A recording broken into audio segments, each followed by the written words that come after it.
Last month, Bridgewater actually released a report with the title, How Conditions Today Compared to Past Equity Market Bottoms. Essentially, they were trying to lay out the case for why they think the markets of today has yet to bottom. So in this video, I'll seek to summarize 4 of their key arguments and also provide you with my own perspectives, especially when more and more chatters are around when the market will essentially bottom. So even though I'm largely in agreement with their position, I still don't think any investor should sell everything to try to time the bottom. You'll know why later. So just a public service announcement, Bridgewater has a free newsletter for finance nerds and retail investors like us. So if you're interested, go to their website and sign yourself up. I don't have an affiliate link or anything. It's truly a PSA. So I love Bridgewater because they tend to provide a lot of historical data to essentially back up their arguments. And like they say, history never repeats itself, but it does often rhymes. Before we go into the secrets of the market bottom, you need to first understand how Bridgewater essentially thinks and function. So they tend to be quite historical and macro-driven in many of their assessments and subsequently their judgment. So that's just some context for you. So you know what I'm driven by? The like button, of course. So please make me more motivated for future videos by gently tapping on the like button. So they kickstarted this article with a very ominous tone. Many of the key markets of an inflation-driven bear market bottom are still missing today. Little real economic weakening, few signs that the central bank is ready to move to easing, and not much repricing of equities beyond the direct drag from rising interest rates. Whoa, calm down, champ. I think that's quite a lot to digest, so I'll seek to break them down one by one in this subsequent video. So you'll probably need to first understand how a typical bear market unfolds. So as Bridgewater asserts, number 1, rising interest rates will push down equity prices. So like the famous saying from Warren Buffett, interest rates are like gravity to the stock market. It affects valuations in multiple ways. Firstly, the higher rates are going to form as a larger discount factor on future cash flows to the company. Secondly, it will also bump up the cost of doing business, as businesses no longer have access to cheap capital. Number 2, higher rates and growing economic uncertainty draws money out of risky assets, depressing equity prices further as risk premium increases. So the classic example is the deflation in valuations in the crypto market. The more speculative the activity, the lesser interest there are amongst investors. Because why would anyone want to risk their capital when you can get risk-free returns of say 3 to 4% in the long term? So the fixed deposit rates in Singapore can go as high as 4.1%. Incredible stuff, by the way. That said, betting on the World Cup is not counted, by the way. That's entertainment expense, not speculative. Number 3, the combination of the impact of rising discount rates, risk premiums, and declining asset prices leads to declining economic activity and subsequently earnings as well, creating more downward pressure on equities. It seems like we have yet to reach stage 3 if you were to ask me. So, Bridgewater consolidated a very beautiful table synthesizing economic conditions and equity pricing around inflation-driven bear market troughs in the US. And it can be observed that on the leftmost column, inflation is typically a lagging indicator, where equities essentially rallies first, while inflation remains relatively high. Instead, rallies begin when central banks see meaningful economic weakness and have started to loosen their monetary policy, and also when the equity market has gone through a meaningful repricing. At least for now, I don't think we are leaving the tunnel soon based on these benchmarks. Now, circling back to Bridgewater's 4 key arguments.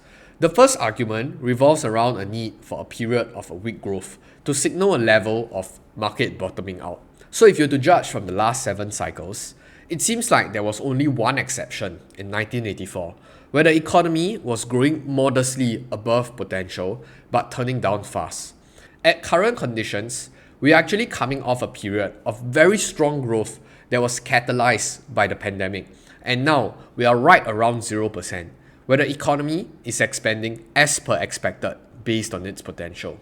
Long story short, I think there's more room to go. Similarly, employment is also typically weak going into inflation-driven bear market bottoms. But the job market of today is stubbornly resilient. So key argument number 2 is that market bottom usually occurs only when there is a significant enough re-rating in equities valuations.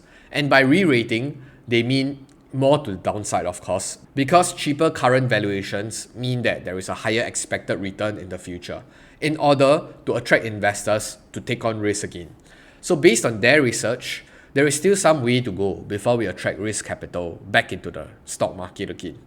So you can observe that in order for valuations to be quote-unquote attractive, the long-term expected excess return probably needs to be at least in the north of 3 to 4%. And at today's valuation, we are much closer to 1%. So you make your own assessment of how far the market has to drop further. Furthermore, analyst consensus for long-term corporate cash flow growth has barely adjusted from a year ago. And this means that we have yet to really internalize how bad the cooling of the economy would be, or potentially would be. So let's see if the Fed can really engineer and achieve a soft landing. Key argument number 3. Bottoms are usually accompanied by inflation turning downwards. So currently, even though inflation rates are seemingly turning downwards, or at least moderating downwards, it seems like other factors like wage growth and commodity prices might lead to the next leg of inflation. But of course, it's all speculations for now. So I think many investors on the sidelines have been commenting that we won't really know whether China's reopening would be a net positive or a net negative to the world's current inflationary problem. So it's still a huge question mark here, and it's a grey rhino that we have to take note of. The last argument revolves around the need for an extended period of easing. Today, the Fed has yet to pause, yet the market has reacted as if the Fed has already started pivoting. In fact, it takes a long enough period and significant enough amount of easing to really offset the economic weakness that could potentially come when there is a downturn. So the interesting thing is, even though the above discussions was solely focused on the historical happenings of the United States, a similar pattern actually holds true in inflationary equity bear markets across both developed and emerging markets as well.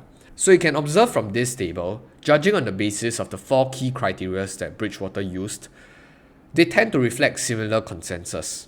Now, after convincing you that there is more pain to come for this bear market, I will now attempt to convince you why you shouldn't sell now. First, I know the allure of selling out now while being able to buy at a much cheaper price in the near future can be a huge temptation. But don't forget that the odds are kinda stacked against you. Like they said, you probably need the foresight of God to do so.